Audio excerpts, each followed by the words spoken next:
Ladies and gentlemen, my name is Barry Green. I'm the Senior Director with BBD Architects and Stadium Consultants International. I'm not the architect. I'm on the Stadium Consultants International side doing most of the consulting and have been with the firm for 26 years. We have been hired, as you know, by the city to do stage 1 and now stage 2 of what I call the first stage, dipping the toe in the water. The second stage is drilling down. And that's in the process that we're doing right now, is that we are drilling down, and that will then go to City Council and to the public realm by December 19th, which is coming up pretty quickly. What I'd like to do tonight is just kind of go through some of the findings that we had in stage 1. And first of all, before I get into some of those, I do want to clarify one thing that I do in every city, and that is that this is an event center. They used to be called arenas, but in the last decade, with all the new facilities being built across Canada, they are commonly now called event centers. Initially, they were called multi-purpose sports and entertainment facilities. Arenas used to be for hockey, for figure skating. These event centers are for hockey, when hockey is being played within them. On nights that maybe big trucks or rodeos in, then they're dirt. Other times when there's spectator sports, be it exhibition basketball games, and there's court stuff. We'll go through the different usages, but there are multiple usages of these facilities. They are not hockey arenas, except, again, when hockey is being played with them. A little bit about our experiences I've been at this for 26 years. Murray Bain, partner in this, has been at it for well over 30 years. And we have done these mid-sized and larger facilities, all sizes, spectator facilities all across the various parts of the world, and certainly across Canada, big and small. What these mid-sized arenas are, and I'm just going to skim through them very quickly, and you will see in a lot of these pictures of the different types of events that occur in them. We've done them in all different countries, as we mentioned. Whether or not it's Kingston, Ontario, or whether or not it's Helsinki, or whether it's Riga, Latvia, or whether or not it's GM Place, which is now Rogers Arena in Vancouver that we did back in the 90s, is that the point is that these are multi-purpose facilities that can accommodate a lot of great events. The one in the top right-hand corner, we didn't build it or design it because that's Maple Leaf Gardens, and I'm not quite that old, but we did turn that in and away from the wrecking balls and transform that into a nice 3,000, actually 5,000 capacity spectator facilities. That's now on the 3rd floor. If you get a chance to go to Toronto, then it is still, it's a different Maple Leaf Gardens than you saw, because at the bottom of it there's a grocery store for lobbies. But again, going back to the various types of facilities, whether they are in Florida or whether or not they are in Alberta, is that people generally, we have always understood, whether or not you are living in any city in North America or the world, is that you generally want the same type of things when you go out for a night for entertainment. And whatever your choice of that entertainment is going to be, is that you want certain quality of a night out. When you look at the mid-sized arenas, is that they can. I mean, as I pointed out, they might have ice on them one day, and they might have grass for an indoor soccer game, exhibition, or as is more common in the United States, even indoor football. But the point is that throughout our course of all of these decades at doing these type of facilities, we have gained a lot of data. We have a lot of knowledge, and there's been a learning curve without question, as there is in any business. But when we point out the fact that these facilities, there you look at the different grass facilities. Again, those are artificial turf and a variety. These are meant for spectator sports. At the same time, when they are not being utilized in the evenings for spectator sports, they are also great facilities to complement your recreational facilities that you already have or are in need of having more. And be that floor space for lacrosse and a variety of other floor usages in the summertime, or whether or not that's through ice rentals in the wintertime, those are another ingredient that you can. You see the court sports, as we call them, the equestrian and motorsports and dirt shows that we have, to that of things that happen on the event floor.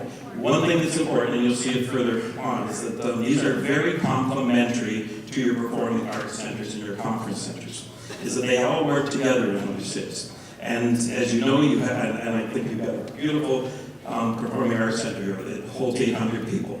There's no event that's coming to the event center that's only going to have 800 people. Those would go to your performing arts center. And the Performing Arts Center then, in return, when they get calls, how many seats do you have? They obviously refer that to the event center, because the event center would only be attracting events that are 2,000 and greater. 2,000 to 7,000 is what those type of events would attract. And when you look at some of the events that are very popular on the road now, yes, Broadway shows. London, Ontario has a series of 7, for example, in their building. Cirque du Soleil has a traveling show that regularly plays in mid-sized buildings, and a host of other things that are too large to put in performing arts centers and cities. You can get into a variety of usages of these that you can start to see the creativity that event managers have when they attract these types of events. And then they are 24/7. They're not, the lights aren't out in these facilities. They might be dimmed in the major spectator portion if there's no one utilizing the ice or the floor. But for example, they are used commonly as walking paths and programs with soft cushion areas within the concourses. I think not far from you over in Langley, they've done a really nice job of that, because the seniors especially, and all ages, go there and they walk. They have walking programs at certain times of the day. And so those are things. And yes, even things like boat shows, because if you go to the Regal Coliseum that we designed in Toronto, the oldest arena in Canada that was retrofitted, tore the roof off and did a number of things, but the International Boat Show is in there. It's 3 feet of water on it. So that all of a sudden is not a nice surface. And when I brought the government from Hungary through it, they kept asking me where the hockey arena was. And instead they were walking on docks on water and seeing boats, and they thought we were in the wrong building. But no, that's how multi-purpose they have to be. And then of course the ice sports. And that's not just about hockey, because there's synchronized skating shows, there's international and regional figure skating championships that go on. There's the Disney on Ice and other on-ice performance shows that go on. And then there are international and national sled hockey championships that cities host tournaments. So it's meant to be all-inclusive and for there to be a host of events. Obviously, you've heard about the interest of the WHL in coming to this facilities. And I think I'm not going to bore you with a lot of the details of the WHL, because I think you know most about them. But one of the significant things I will say is that the number of times that a city's name is mentioned when they have a WHL team. On Rogers Sportsnet, on Shaw Television, on the radio broadcasts that are done, on the newspapers across Canada. And as one city said to me at one point in time, they said, do you know how much that means for our city from a marketing standpoint that we don't really pay for? We pay for it by having our event center. But there's a number of opportunities to promote the name of our city that goes along with having, of course, a WHL franchise.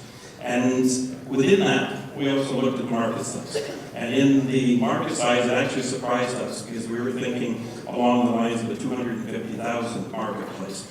But these are actual facts.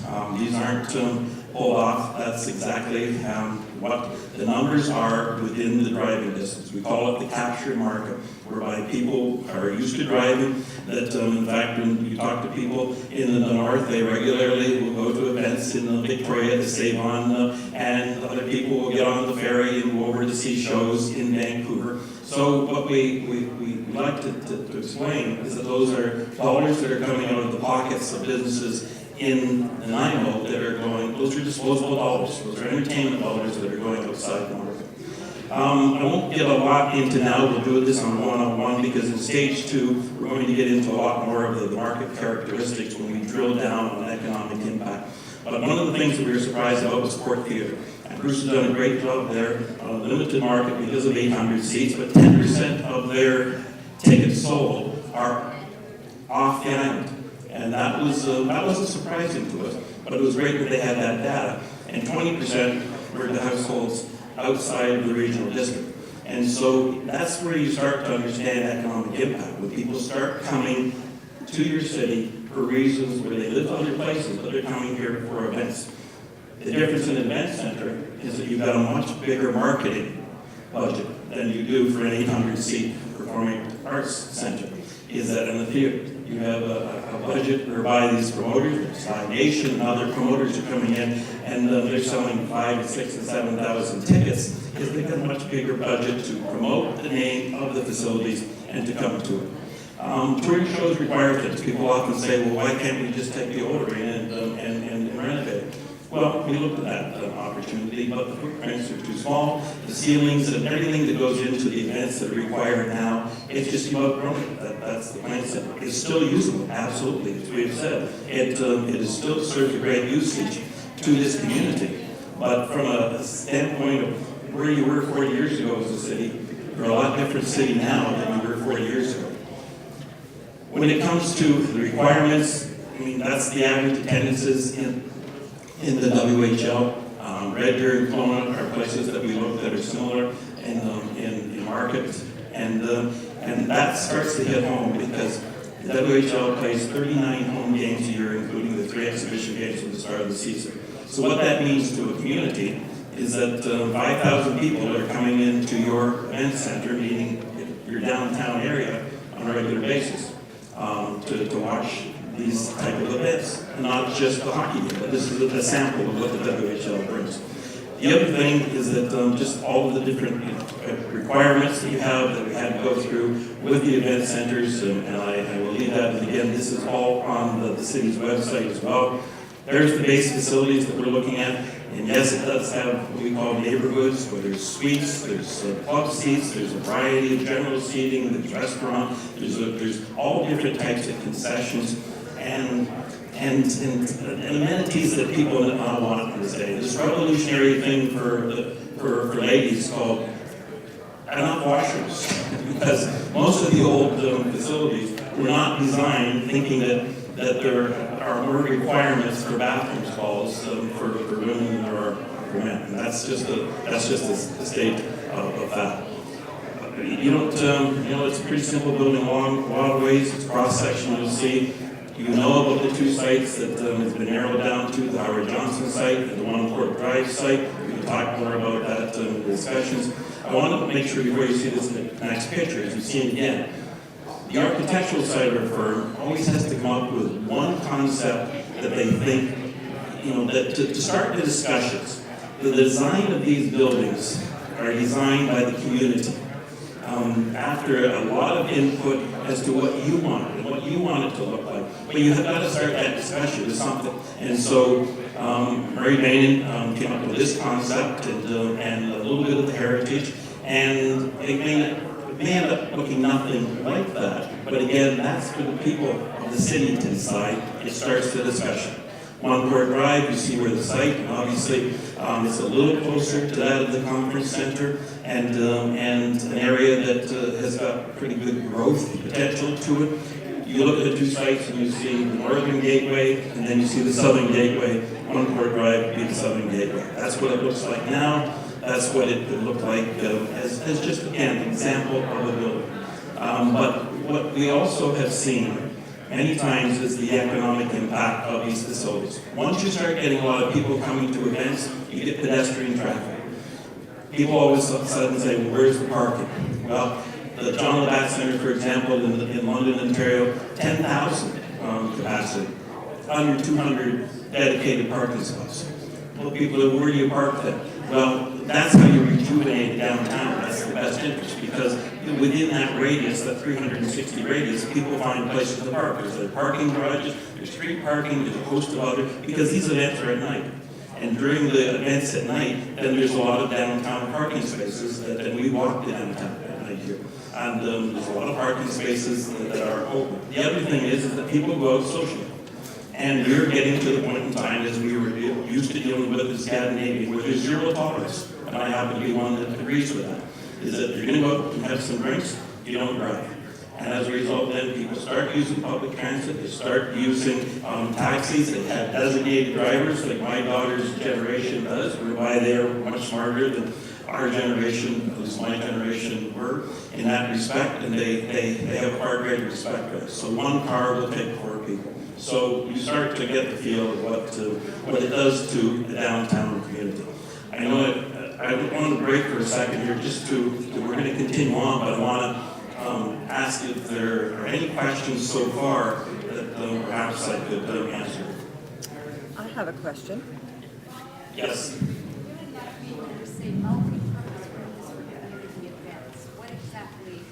With the multi-purpose rooms?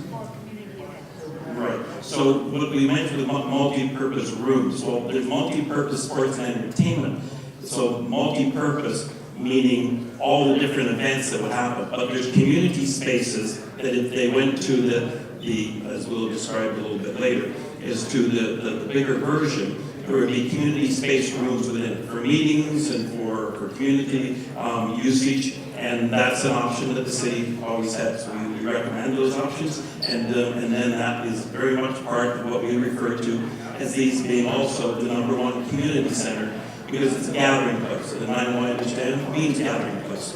Would any of those be designated for the arts, for instance, gallery space, rehearsal space, those kinds of? Potentially, absolutely. And that's where the community then, because this building hasn't been designed, it hasn't been approved to be designed. And so that's where then we've met with a lot of groups right now, including the arts and cultural groups.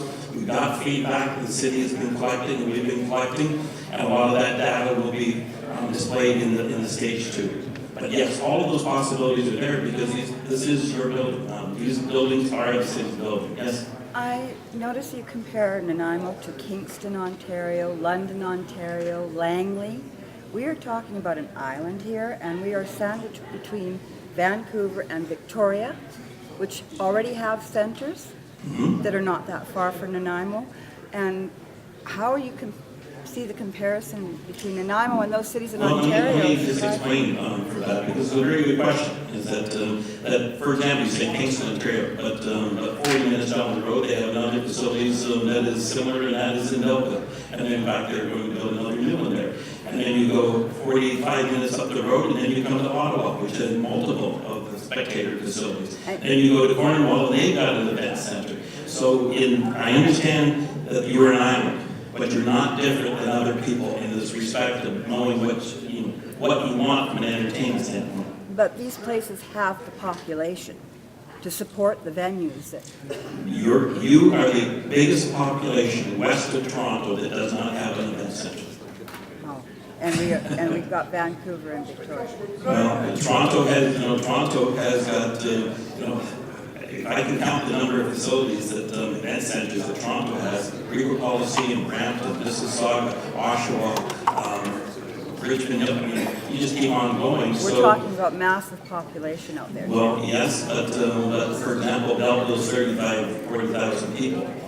So I can name you lots of Western communities that are small. When we took your population, we were comparing it to Kelowna and Red Deer, and those are smaller captured populations than you are here in that. And they are on the mainland, where they can pull. But, It's just a matter I of the understand what you're saying, they're on the mainland, but at the same time, you do have cars, you do drive. In fact, we've been told that people drive an hour and a half just to come shopping here in Nanaimo. And so, I mean, that's, in fact, we met with people that actually somebody drives an hour every day just to work. And yes. So, I mean, people are accustomed to driving. I'll give you an example. Moncton, right now, doing similar sized city.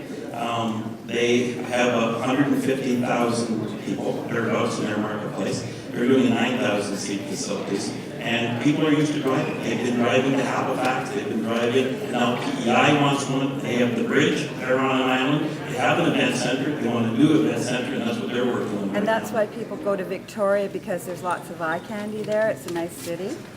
Well, you know something, I happen to think you have a beautiful city here, and so you might not like your city, but I happen to think your city is a beautiful city, and you've got a lot of great gems here in it. Question, sir? Have you had some discussions with the Terminal Nickel Reimagined project or with the South Downtown Waterfront planning process or other similar parallel planning processes?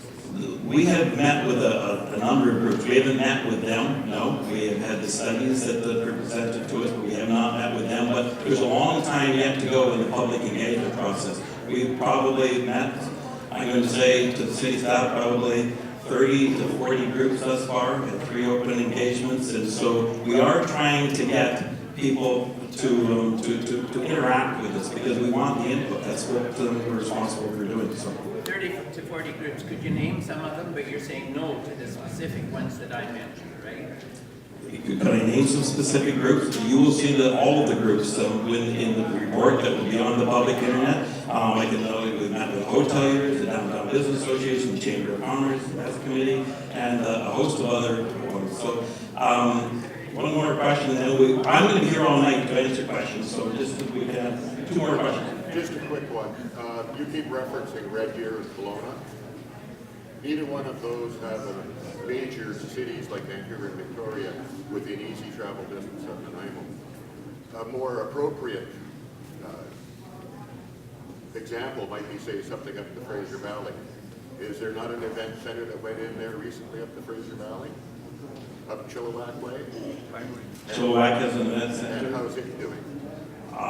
Something, I've heard it's doing quite poorly. well, something I think that you would have to ask the city whether or not they think their event center is really. I hear in the city all the time that your conference center is doing terrible. I think they've got a beautiful conference center and it is great for the city. It may be beautiful, but I'll take your answer to mean that you don't know for sure. No, I don't. The other thing about I don't know that, so. parking downtown, first off, that site downtown, it's old dock area. Is there any knowledge on what remedial work might need to So be done? in stage 2, all of that drilling down has been done. Is that the environmental, the court, the drilling, all of those things will be in stage 2 report because that is what stage 2 report is all about. Drilling down, understanding what's underneath the ground on both of those sites. So your answer is yes. And I should mention too that in stage 2 there is the independent parking and traffic studies. There are the environmentalists. There's Speaking of parking, you mentioned how people will park 360 around the event center. That's a little hard to do downtown. You get Rotterdam. There's all water on one side. So you're not. I think that I do think that you've got a pretty big parking lot right down at your conference center that looks. And the public transit in this town isn't fit to use. Well, I will say this. I hear that in a lot of places in the city, and transit people oftentimes say, and I'm not going to speak for them here, is that it's the cart before the horse. Is that if people have used public transit, then they would add it more, but they've got to have a reason to come down into the core too. And these event centers do attract people to come down into the core. You had a question, then I'm going to get on. I love this city, and one of the things I love about the city is actually going to a Clippers game. I really enjoy it. Have you thought about the impact that a multiplex would have on the Clippers? They've been here for 75 years. What's the capacity of the Clippers Stadium, and how often do they sell out? Have you done? Sure, I know the hockey business pretty well. And the Clippers have been in constant discussion the last 3 months with the WHL. In fact, the owner of the Clippers wanted to put a WHL team here back not many years ago, as most of you will remember, and tried very hard because they know the difference. Is that they know the difference, and I appreciate that you're a great hockey fan and you go to the Clippers games. But I worry about the negative impact that this multiplex would have on the Clippers. Do you share that? I can say to you that, and the Clippers know this, is that you wouldn't have those 2 teams in the same time. You wouldn't have a BC Hockey League team and a WHL team at the same time. So we'd lose the Clippers. You would lose the Clippers, but the Clippers are fully aware that they may, in fact, even have the option to be part and parcel of the WHL teams. So I'm just I'm telling you, if you talk to Mr. Wagner, then that he would probably explain it better. Yes. Just so I'm totally clear, you're looking for public funding to do the event center. Is that correct? That's how these event centers are built. We've seen this happen before in Nanaimo with the convention center. We've heard all the same things. It's underused and we're still paying for it. We heard it with the Port Theater. It's underused and we're still paying for it. And we've heard it about the cruise ship terminal, which we were promised 25 ships, 30 ships are coming. They're not coming. And it's a lot of money that we keep spending. We just keep hearing it over and over again. I'm not against an event center.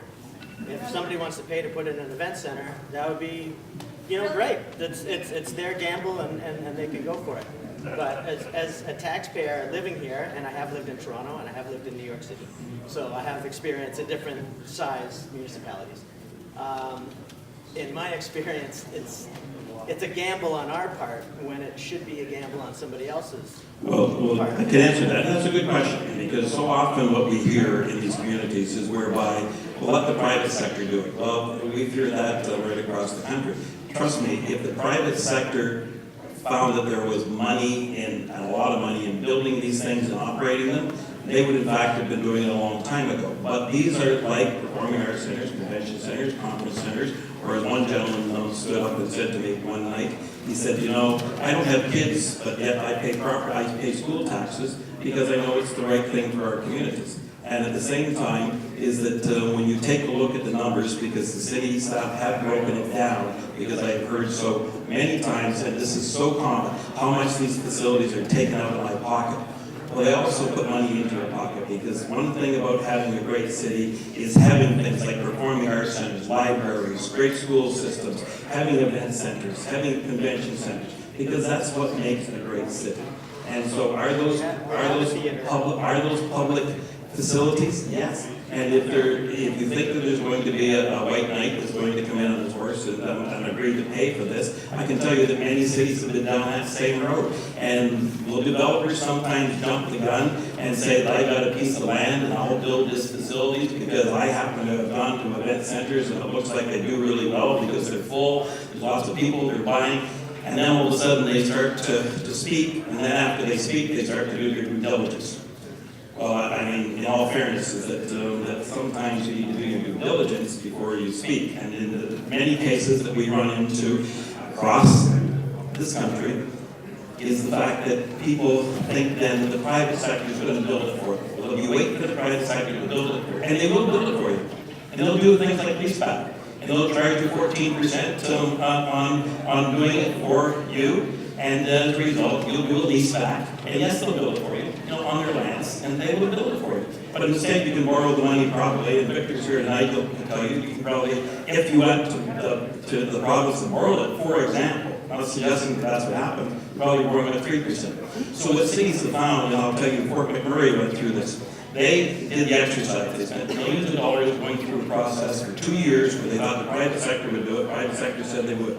And the end result is that they finally shut it down after 2 years because they found that the private sector, yes, would do it for them, but it was going to cost them for $107 million. I think you can read this on the news, on the viral newspapers. I think they figured out the private sector was actually going to get about $540 million for doing $107 million. Most of those events, we can see. No, you can't. I can assure you of that. I've been in this business for a long time. All due respect to you. We've heard before that if we just spend $70 million, then all the businesses are going to come. But if you walk down Commercial Street, Let me give you some examples. And yes, it is a bigger city, it is a bigger building. So let's get on to the presentation. That is that under the economic impact, is that those are the things that are real. Because you might think that they don't do anything for a city or a town, but it is real. Because of the fact they do bring people downtown, they do all of a sudden rejuvenate businesses. There's an example. You can say Kingston. Well, Kingston isn't that much bigger than this city, and it has got a lot of competition, as I mentioned, around it. That's what's happened to their downtown tax base as far as assessment goes. And the Downtown Business Association put in $3 million into this investment in the building. This is what's happened to London's tax base since they built the event center. Their property assessments has gone up 61%. People are living back downtown because they've got things to do. They've got events that are happening. And when you see what number one up there says that before, back in 2004, it was $654 million. And then it went to $1 billion over 10 years. That's how these cities pay for their facilities. It's a numbers. It's absolutely numbers. And you get people then that all of a sudden want to live downtown. Just from the funding standpoint, we've already talked about there's a different hybrid models out there. If this goes forward, there will be obviously the opportunity to understand how this would be financed. These were just things that we listed because there's a variety of them. There's a variety of ways and means that different communities have funded them, usually on a hybrid approach, and I would suggest, but one thing that we do know, that when you start these things, nobody really knows exactly, because that's the exercise, that's the process that you go through, is as a city figuring out how it's best to be paid for. So I'm going to be here to answer anyone's questions. There are a few more questions, but I know that you had one and I didn't get to you. 2 questions?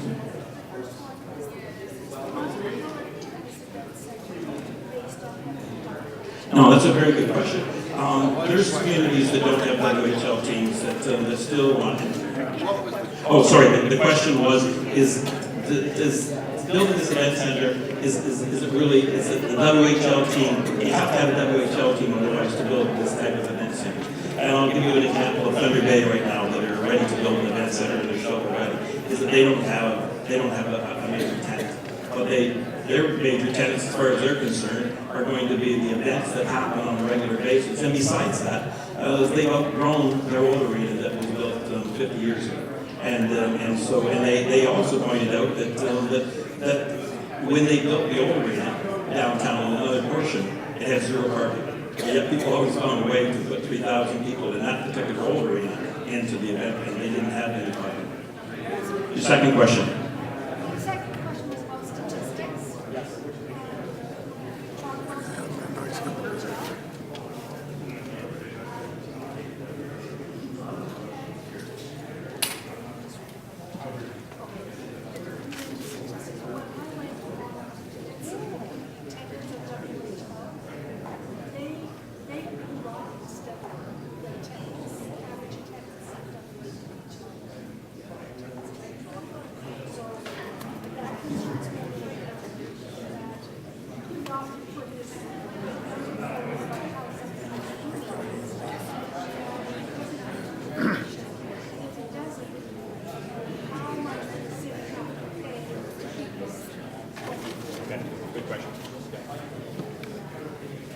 So her question was concerned about the feeling that the WHL may be dropping in attendance, and if that did happen, how much the community would have to pay in order to keep the team going.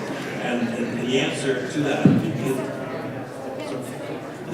the business plan, right? And the factor is that the WHL are owned, these teams are owned by very deep-pocketed individuals that would like to have bought a National Hockey League team. In some cases, some of them have. But they know full well when they come into these communities that they've got to fund these facilities. They've got to fund these teams for long periods of time.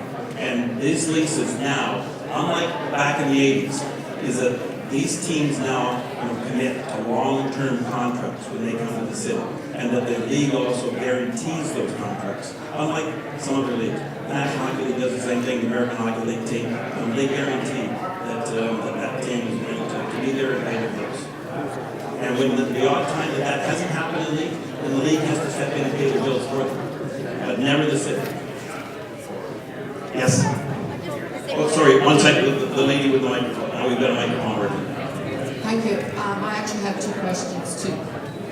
The first question is, whoever's responsible for this presentation, the room and what was on this room, why are they not asking people to pay attention to the presentation so we can hear you instead of having to listen to all of this in the background? And my second question is, when we're talking about all the different communities that have either these event centers or and/or WHL teams, what is the average population, or has that been studied? As you would probably know, the average population in Nanaimo is over 40, and that probably is the population that is growing because our young people cannot find jobs here, and they're going off island, and they would not be able to support what's going on in this event center in a number of cases, I would think. Plus, the older age group, I would suspect that they're not that interested in going to souped up car truck rallies and rock concerts, etc. So I don't know if you've studied those sort of statistics. Yeah, yes, we have. And I can just respond to that because there will be events in these event centers, as we've said for a long time, that is for every man, woman, and child in this community and within the regional district.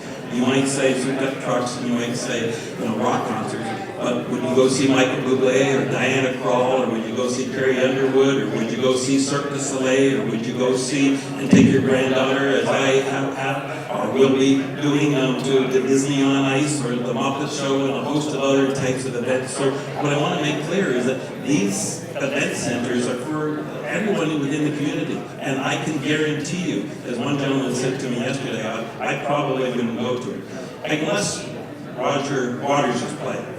So, well, that's maybe once you will go to that event center, and so that's fine. Is it, do you go to other types of events? Well, I go down to Victoria, or I go to another individual set. I go over to Vancouver, and so how much does that cost you? How much does that cost you? And that's one of the things, like in London, Ontario, where they were seeing, again, they had Toronto, huge population. They had Windsor, Detroit, huge population, 2 hours down the road, very easy to get to, which all their entertainment dollars, then, disposable income, was going out of the city of London and being donated to that of Detroit and to Toronto. And so as a result, London will very definitely tell you, as will Kingston and others, that it's kept the community more vibrant. It's brought a sense of pride to their community because people now are coming to their community to see events. Because they couldn't get tickets in Toronto because they sold out in 30 seconds. Or they couldn't get tickets in Montreal or Ottawa because they sold out in 30 seconds. That's the reality of these type of event centers. And that's shown in your ticket sales with the Performing Arts Center as well. Is that you saw that 35% are outside of the regional district. If I could just interrupt for a moment. One of the reasons why we have groups talking behind us is that this meeting also is really important for those of you here tonight to add your comments on the boards. So this is intended right now as an opportunity to get an update from Gary and also ask some questions. But before you leave tonight, it's critical that we get your feedback.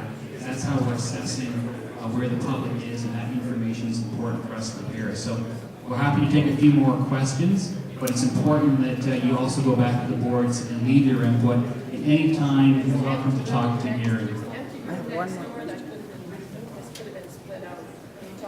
I understand. It wasn't entirely designed as a Q&A session. I understand about the sports and the hockey and whatever. However, being in Nanaimo for five years now, one of the problems that I really see is that this municipal council traditionally has spent very heavily on sports venues. Every man, woman, and child in Nanaimo pays $40 a year just to keep the pools open. When it comes to art spending, Nanaimo is a cultural backwater. It really is. To get that Fort Theater built, there was a hue and cry. Now it's a very busy center. It does pay for itself, by the way. And also the studio theater was supposed to be built. It was nixed. We still can't get that built. And so what I'm saying here, yes, if you're going to put something like this in, please make sure that there's some space for the arts. There isn't a gallery in Nanaimo that shows local artists. They all come from all islands. There's all kinds of things all the things are happening in churches because there's no consequence. As I mentioned previously, when we did meet with the Ulster Arts and Cultural Group, and they shared that same understanding and asked for the possibilities of community space and that within that to be able to demonstrate the great artists in this area, and absolutely that's got to be taken into consideration. This is a major dollar commitment. I think the largest that the city's ever done. And I think the people need to speak on this, not just a few little groups. I suggest that council put this to either a plebiscite, a referendum, and let all the people of Nanaimo vote. Whether they want this or not, they can listen to your arguments, and they can go home and think about it. But I think there are way too many interest groups. Yes, we need to support the arts and other things. What's going to happen to this building and other, so far the track record has not been too great in this town. So I would like to see the city council put this to a vote of all the people in Nanaimo and see if we really want it or not.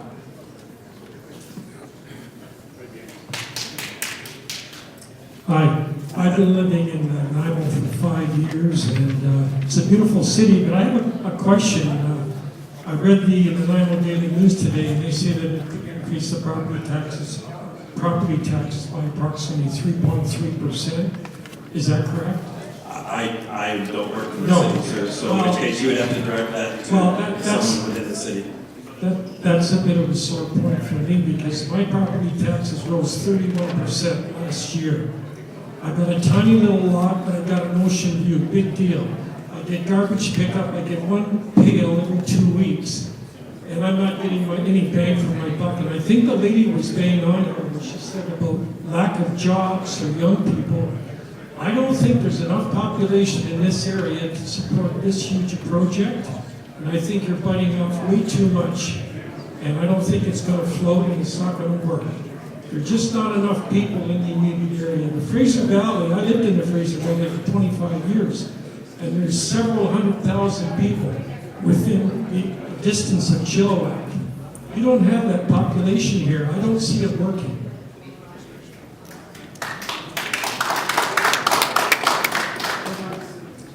So we're going to break up now and as Bill mentioned, we want you to contribute. I'm going to be mingling around here, so please feel free to come and ask me more questions, and thank you for coming.